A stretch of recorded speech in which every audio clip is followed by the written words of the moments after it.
I want you to describe how Bandura's observational learning model, especially the mediational process of that, was used to create this and also attempt the skill. So what did you have to pay attention to?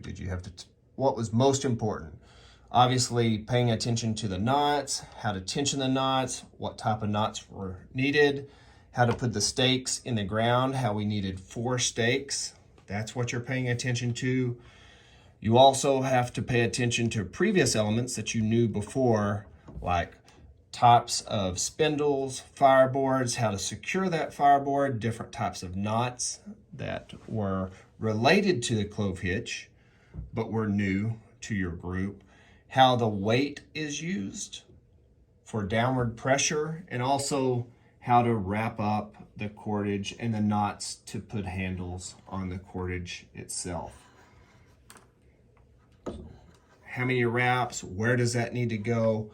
Let's talk about this when you make your video in terms of the mediational process.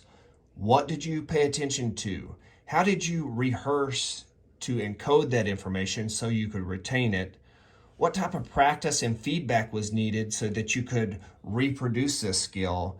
And what was the motivation to do it? Was it based on the grade that you're going to get? Are you truly interested in this subject? How did reward and reinforcement play a role in your group's ability to reproduce this activity based on how it was presented to you in class? Overall, how was observational learning used?